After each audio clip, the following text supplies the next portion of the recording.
I'm very prayerful that everyone has a boss like that. I want to start off by thanking Coach Beamer, Coach Tanner, Chance, the Board of Trustees, and the opportunity to be here. It's such a great place. I had an opportunity to play in the SEC from 2000, 2004. Played here as a player. Haven't got to coach at this place yet, but I'm looking forward to it. My family is. We're excited to be Gamecocks and get this process started. Open up for questions. You introduce yourself too. So. Yeah. Hey, Dowell. David Cloniker with the Charleston Post and Courier. Yes, sir. Being a play caller in the NFL, I'm sure there's going to be some kind of major adjustment to do it in college. I know you just got here, but what does that adjustment look like? What all do you have to do to say, all right, I got to do this to get ready to start calling plays in college? Yes, sir. I don't think the play calling process is any different than it is in the NFL at the highest level. What is different is field dimensions and hashes and space and tempo and all those things that in college football are very important. And that's where I think if you transition straight from the NFL to college football, I think it can be tough because it is a different game in some ways. Obviously, the NFL is the highest level of football, and it's, to Coach Beamer's point, there's not a 20-hour rule. And you're with your quarterbacks and your players all day, and you're just grinding ball. And that's what it is. And outside of evaluating some players, but going to Arkansas for those 2 years gave me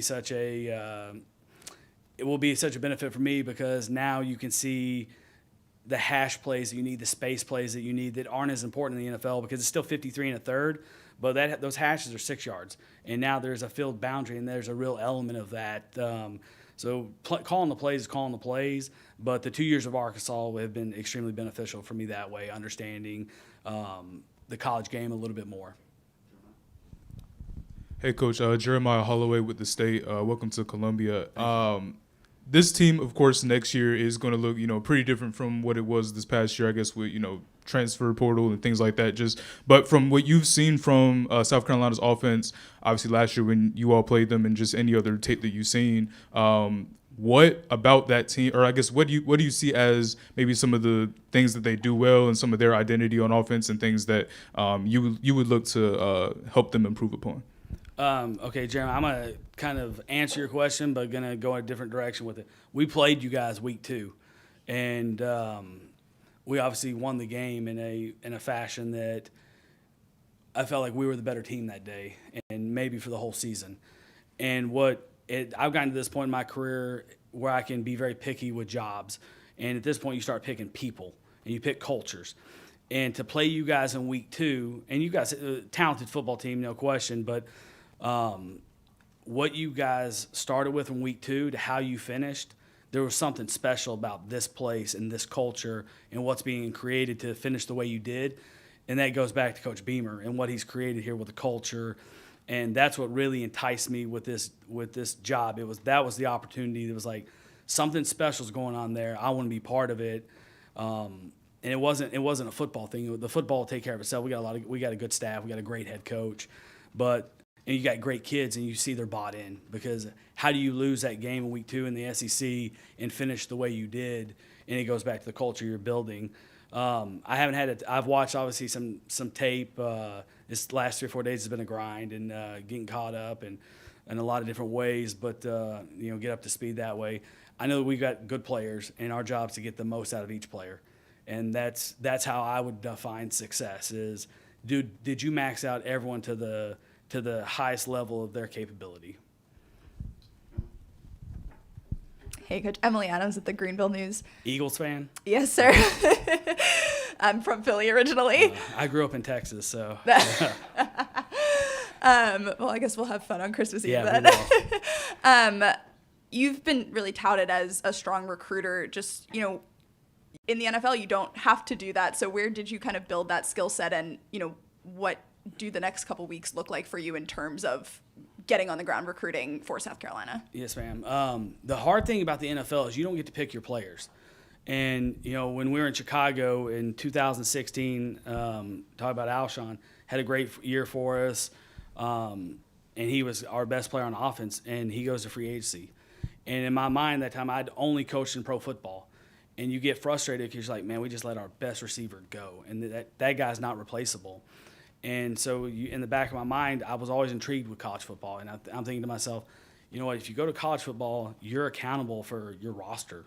Like, if you don't have a good enough roster, that's your fault.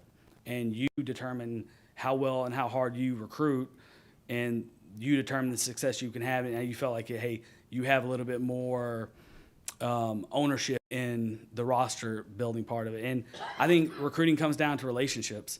And I don't think you can fool an 18 to 22-year-old. They see right through it. And I consider myself a people person. I love the recruiting process because you get to meet a lot of cool kids and a lot of parents and come from different situations and different backgrounds. And you get to tell them and sell them, and not really sell them, because I don't really consider it recruiting. I consider it building relationships, and building relationships to the point where they either a mom, a dad, auntie, a grandma trust you with their kids. And that's a more awesome responsibility than you can imagine as a coach. And I take being the play caller at South Carolina is a huge responsibility, but you're also going to mold 18 to 22-year-olds into becoming young adults. And that's an awesome responsibility as well that I take very seriously. And I think that when you talk to recruits and parents, I think they feel that, and they feel sincere versus fake, and they feel recruiting versus building relationships. And we have such an awesome program to sell. We got a great head coach to sell, an awesome fan base. There's no game day atmosphere in America like this place, and I'm excited to be a part of it. Hi, Coach. Rick Henry, WIS-TV. Yes, sir. When you made the transition from the NFL to college, how long did it take you to feel comfortable just making that transition, and with the differences between the two? And also, how important is the spring going to be for you as you implement your offense with a new team? Yes, sir, Rick. So when I left the Jets, I had a little brief stint with Coach Franklin at Penn State for about 3 months. And it's a guy that I have a ton of respect for. When I was in Tennessee, he was the head coach at Vanderbilt. And I used to wear him out I was at practice all the time. I was curious about recruiting. He's a relentless recruiter. And I wanted to know more about it before, hey, I want to know, do I want to go jump in college football, or do I want to continue to go coach in the NFL? And so it was an awesome opportunity for me to go and learn at a guy who's run a program for a long time, had a ton of success at Vanderbilt, and doing great things at Penn State. And so I got to see the nuts and bolts of his program from the inside out, which also gave me confidence, like, hey, I want to go coach in college football. Because when you've never recruited, you're worried, like, hey, what's this recruiting like? You guys have heard the horror stories, like, but I've really enjoyed that process, and I needed that to say, hey, this is something I want to do. So when the Arkansas opportunity came back to go back to my alma mater and coach, and it was, I think it surprised a lot of people that I was willing to go become the tight end coach, but it was an SEC job, and it was a chance to prove to people I could recruit, and I needed to do that. I know the football aspect of it, but I also wanted to prove that I could be recruited at a high level. So that was part of the process. And then I think the spring is really important to get to know your players and find out what each one of them can do. And your job as a coach, like, it's not that we're not going to have one system and say, hey, this is our system, you have to fit it. We got to find out what each one of our guys does best and put them in that situation. That's how you create success. And that's the only way to maximize a person. It's not just trying to, fit one player into the system. And that's what you do in spring ball. You don't play. There's no scoreboard. You're creating competition on the roster, and you're creating depth for your team, and you're building fundamentals. And we're going to find out what each guy's skill set is. So that the spring is extremely important for our roster, for our staff, and for myself. Hey, Dowell. I'm Matt Dowell with Watch Fox from Dowell to Dowell. It's nice to meet you. Welcome to Columbia. D-O-W-E-L-L? Yep. Okay, good. Nice to meet you. Welcome to Columbia. I won't forget your name. You guys have talked about culture so much. Just to go deeper into that, how would you describe the culture here at South Carolina, and how does it compare to other places that you've been? Well, your perception from the outside when you watch this thing is like, okay, there's an excitement there, and it's something people want to be a part of. And when you create that culture, I can only imagine the phone calls and text messages that Coach Beamer got about every opportunity that comes open, because people don't buy what you do, they buy why you do it. And I think that's a great reflection of Coach Beamer and Emily and the culture they've created here with Coach Tanner and Chance. And there's you guys know it, you guys feel there's part of programs, it's just something special about it. And sometimes it's hard to put into words. You just know you want to be a part of it. And it looks like a lot of fun. and you're watching those Tennessee games and the Clemson games, and you're like, that's awesome. Like, how do you get to be part of that? And there's a feeling when you walk in the door. It's how you're received as a new coach, and it's how their support staff here is texting your wife, and it's the small things, and it's the little things that matter in this whole profession, because it's about people. And Coach Beamer said it, and I believe it with all my heart, is you win with people. And they've got great people here. They've got great support staff. They've got great leadership, and they have a great head coach. And it seems like we have great kids, and I'm really excited to meet some of those. So that's what the culture is. It's a bunch of little things add up into big things, but the little things are what counts the most. And there's a special feeling that you have when you're part of something special, and sometimes it's from the outside, it looked really cool and really exciting. And watching those game day atmospheres of South Carolina, I've heard so much about the Gamecock walk and goosebumps and tears. And I got to coach Connor Shaw in Cleveland and Chicago, and that guy is a diehard South Carolina guy. He's the toughest player I've ever coached. And I heard about how him and Alshon talked about the program, and I think they both played for Coach Spurrier. But then to see what Coach Beamer's been able to create here is just something special about it. And I'm really excited to be a part of it. I know I said a lot, but I don't know if any of it made sense right there. But I think it's just the feeling you get when you walk through the door of it's something big is happening here. Hey, Dowell, Ben Portnoy with the State newspaper. Yes, sir. In terms of, obviously, you're going to be coaching quarterbacks here. What does it look like to be coached by you as a quarterback? What are you kind of looking for in that position? I guess, what does that kind of look like on a day-to-day basis? How do you kind of attack that room? Yeah, I think it's what kind of I mentioned to Rick is finding the best, taking what they do and making it better. Like when you get to this age, you're not going to change a throwing motion. You can tweak it and you can shorten it and you can get the ball out quicker. You can coach the lower body extremely hard. You can teach guys to have rhythm in the throws, and there's ways to do that. I do think that the advantage of coming from the NFL is that you learn a lot. You learn a lot from quarterbacks that you've coached. And when I was my first job as a quarterback coach, I coached Kerry Collins, who was 6 or 7 years older than me, and he'd been coached by Sean Payton and North Turner. And then I had Vince Young for a little while, and then I had Matt Hasselbeck, who was older than me and one of the smartest people I've ever met. And then you go coach Jay Cutler, and I learned as much about the throwing mechanics from those guys and having just conversations, because these guys don't have class. Like, we're sitting around all day watching tape and watching throwing motions and breaking down the details of their fundamentals, and you work together with them. You're not telling them. It's not a dictatorship. You're working with them and saying, hey, do you think you should widen your base? Do you think you missed that throw to the left because your target line was bad? And you figure out that a lot of these NFL players can self-correct. They're so talented they can overcome bad fundamentals. But it's just that being, I love coaching quarterbacks because I love the fundamentals of it. I love the intangibles that come with it. I think you can make a huge difference on people that are willing to work. Now, the player has to be willing to do that and commit. And it's not easy, and it's really hard. And outside of being the head coach, and you could argue whether the quarterback or offensive coordinator is the most scrutinized position in football. And it's a heavy burden to wear the crown. And just be able to teach these guys what I've learned from 17 years of coaching at the highest level at the quarterback position, and some of the really, really good players, Pro Bowlers, and that we've been around, just be able to pour all of that into the 17 years into a person, which excites me because you get a chance to make a kid better. And that's why you coach, is to see, hey, how good can we make you, and how willing are you willing to work, and like you spend all your energy to making a kid better. Hey, Dowell, Pete Iacobelli from the AP. Yes, sir. And I did pull for you as a Jets fan in 19 and 20. It's tough to say. Those were some rough years. Yeah, they sure were. Dowell, on a brighter note, what does a Dowell Loggains offense look like when it's clicking, when things are working? What do you like to do out there?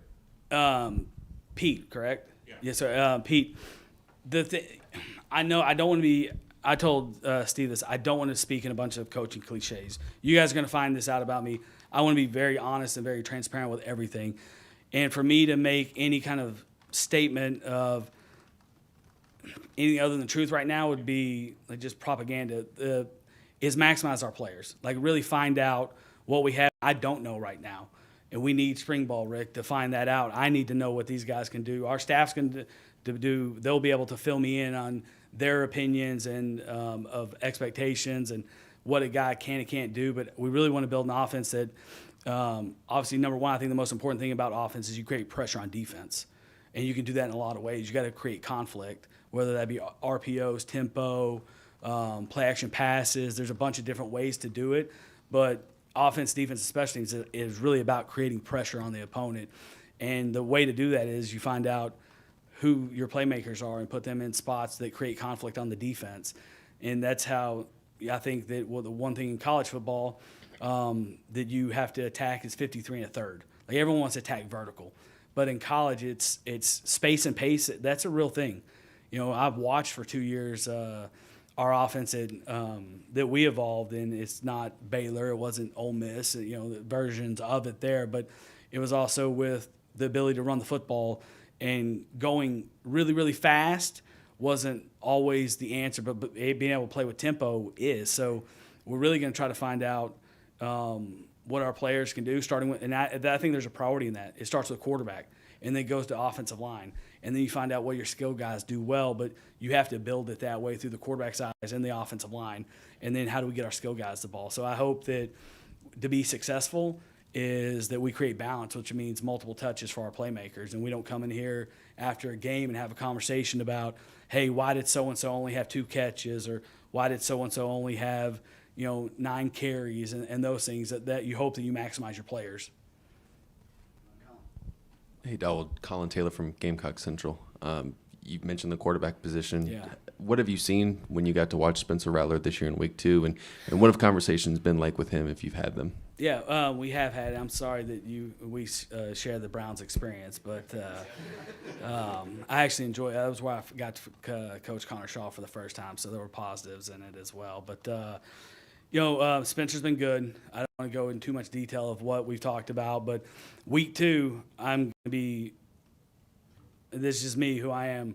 I was concerned about where you guys were going to go after we played y'all, because the way we beat y'all and then and you saw, like, it was there. Like, there were some plays, there were some injuries and things, but to be honest, at the end of the season, I was kind of shocked how you guys finished. Like, you got better every week. And I think that those last 2 games, and I hadn't had a chance to really dive in and talk to Spencer about this, but he played free.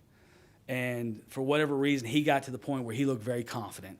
And it didn't feel that way all year. I think that's probably what creates some inconsistency. It's easy for me to sit up here and judge that, but that would be my observation, which could be wrong. But those last 2 games, he felt like he was getting it was the best version of him, and he was confident and played free. And that's really, you have to get to the point in this game where there's an absence of fear. Like, you have to get that way where, and that's part of the culture as well that you create and that we want to create as well offensively. Like, you get to the point where you're confident, and knowledge builds confidence, and confidence allows you to play fast. And at that point, those last 2 games, that's what it felt like. I was extremely impressed with him. We got to do a great job recruiting him back, and I told someone to be the biggest recruit since my wife. And that's, we got to do a good job with that. And I'm excited to, get back here and talk to him and visit face-to-face as well. Hey, Coach Loggains, Gene Sapikoff from the Charleston Post and Courier. Yes, sir. Did Coach Beamer correctly state that you turned down an SEC offensive coordinator job last year? In the last month, have you had any offensive coordinator job offers, and if so, how many? Gene, I respect the question. I think we all in here know that Coach Beamer is a very honorable and honest person, and I'm going to leave it at that. Like, I don't want to speculate on this. I have the job that I wanted. I'm excited about this opportunity. My family is. We're extremely humbled and understand the awesome responsibility we have. Hey, I'm Alan Cole with GamecockCentral.com on Rivals. You mentioned evolution, and kind of Beamer was talking about blending some college and some NFL stuff. How do you feel like you've changed as a play caller, or maybe not as a play caller, but just your offensive philosophy since you got to college, and how do you kind of anticipate that moving forward with a new roster now? Yeah, I think that's it's kind of the vision, right, of like what this thing is. And I don't know that I would have the same vision if I hadn't spent the 2 years at Arkansas. And I think that's where it became obvious to me the hardest thing to do in college football is to tackle in space. It's just hard, and you don't do that as much in the NFL, and the NFL DBs are really good. The DBs in this conference are really good. but it's still like when you can create space, it just becomes very difficult to do to get people down. So I think that's where I think for the first time in the last 4 or 5 years, the first time in football is things used to start in the NFL and go to college and then down to high school. Well, things now are going from high school to college to the NFL, and you're seeing more of these offenses, the Kansas Cities, the Eagles, they play with more space now.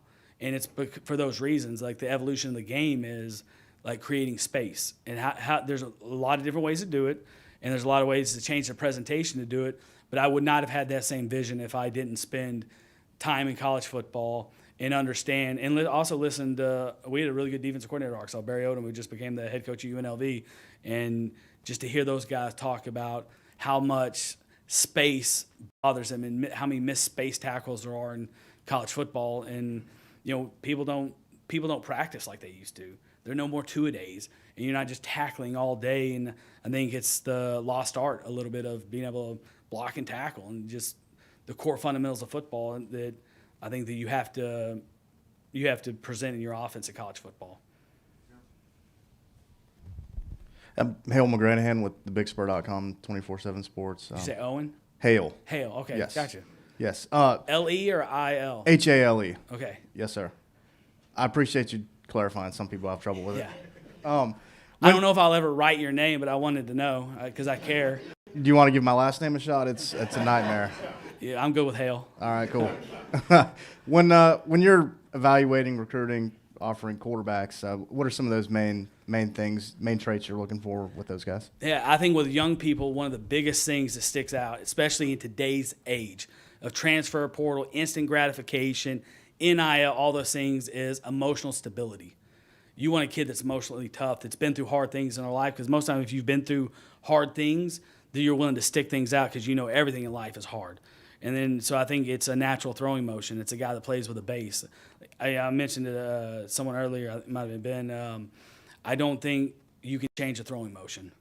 And I think the people that say they can coach accuracy, I think you can improve it a little bit, but some of it's God-given and a loose arm and playing with a base. And what playing with a base is you play with your feet apart. Because in the pocket, when it's like a phone booth. When everything starts shrinking, you have to be able to stand there and sit on a spot and make a throw. And there's also the courage to stare down the barrel when you know someone's coming, you know you're going to get hit, and it's going to hurt. But it's 3rd and 7, and it's the fourth quarter in a big game in the SEC, and you got to be able to hit the dig. And when we call dagger, like you have to be able to throw that and sit in there. And so I think there's a mental makeup of it that I think the NFL scouting process has huge advantages. When we go into high schools at Arkansas, when I was there, people would laugh at me because I would go talk to the trainer and the student managers and ask about the kid and ask the counselor and the teachers and the people at the convenience store. But I also wanted to know, especially at that position, quarterback, how important the mental makeup of it is. Can you handle the burden of being a quarterback in the SEC? It's hard. You guys are hard on people. Our fan base is hard. And all the fan bases, because it's a heavy burden to wear the crown, and you have to be able to handle that in the SEC and the NFL. There's those two places are different, and if you can't, then you'll crumble, and that's what makes it really hard. It's the physical attributes of a good throwing motion, playing with a base, and being accurate, and also be able to extend plays. Like you can't sit on the spot anymore and just sit back there and be a statue and expect to have the '92 Dallas Cowboy offensive line and be able to sit back there and do that. So there's a lot of things that go into it. Those are probably the biggest things when you're looking at quarterbacks, and you got to get on campus and watch them throw. There's nothing like watching a kid throw live, and the tape can trick you, and it's hard to evaluate sometimes, and not all tape is the same. It's not standard. Like there's some programs that have better tape than others, so we got to get these kids here, why South Carolina? An awesome recruiting base. Like you're close to a lot of different things. There's no excuse not to get the best kids in the country here because we have great facilities, we have great leadership, and we have an opportunity to get them here because we're regionally we have strong recruiting ties here. Thank you. Hey, Coach Phil Kornblut with the Sports Talk Media Network here in South Carolina. Unapologetic Packers fan, and quarterbacks are fine in Green Bay. We're we're happy with our QBs. You should. Yeah. You should be. Yeah, we like our guys. And Lambeau's an awesome place. Yep. Yeah. Yep. Went there one time. Unfortunately, I've been there too many times. Yeah. Yeah. Yeah. With I don't Aaron apologize. Rodgers and Brett Favre and a lot of good players. Yeah. Also hate the Bears, so you know how that goes, the rivalry. Do you, coming in new, do you tear up the playbook from before and start anew with terminology and all that? And also, I don't know how accurate this is, but one of the things we'd heard about the Coach Satterfield offense was that it was very complex and players had trouble at times, picking it up. They were thinking more than reacting. Is your offense going to be extremely complex and hard for the guys to pick up? So they're doing more thinking than reacting. So 2-part question. I really want to find out about our quarterback situation. To be completely honest, if I want Spencer to have a say in some of the things and have a voice in that, and I want to know what he's comfortable with. I do think there's merit, and I think I've had great conversations with NFL coaches from my transition of okay. We're far off right now when I say we as coaches from the NFL to college. And when I first got in the NFL, when you get in the coach in 2005, my first year, and went to Dallas with Parcells and Sean Payton, is the coolest thing is you're sitting there watching NFL films and you're watching John Gruden mic'd up and he's just giving it to Chris Sims because Sims can't get the play call out in 17 words. And you're like, that's what I want to be. I want to coach and be like that. Well, then you're sitting in the NFL and I don't have a 20-hour rule, and I watch these rookies come in and can't get a play call and can't get the huddle broke. And you're like, man, why this doesn't seem that hard. You're not studying enough and you're not putting in the time you need. And then you come to college football. You're like, oh, man, they got class. They're 18 years old. I don't remember what it was like when I was 18, but I had a lot of crap going on in my life that football wasn't always the most important thing. I had to study. I had to find a girlfriend. I had to hang out with the boys and all that stuff. So what I have learned, I've told my friends in pro coaching that there's a disconnect there, and it comes with verbiage. And I made the comment earlier to my guy from Cleveland that knowledge builds confidence, and confidence allows you to play fast. And some of that is reducing verbiage as much as you can to make it fit where it still makes sense. And you don't have to have a 17-word play call. And I don't know that I would have known that if I didn't come for 2 years and watch college football and understand exactly what these guys are being taught, because these NFL offenses they're awesome, and they are super sophisticated. And you also get paid, and you're full-time. That's your job, full-time. You're expected to be there at 7 o'clock and leave at 5 o'clock compared to a 20-hour rule. So it's crazy to think that we're going to try to have pro-style concepts like that they've had here. Obviously, they're very sound that way, but how much can we reduce the terminology and still be efficient and streamlining? The biggest thing I've learned from college football was the space and pace of the game and the ability to communicate with signals in as few words as possible. And that's what I've been impressed with is how fast these kids learn a signal opposed to words. For whatever reason, it just hits their brain, and where you don't even have to say something, but you give a signal and everybody knows what to do. And there's a lot more one-word play calls in college football, and I think that's where the biggest transition for a college quarterback is going from college football to pro football. But you can still run pro-style concepts and be able to communicate and signal in a fast way. I appreciate all you guys. Thank you.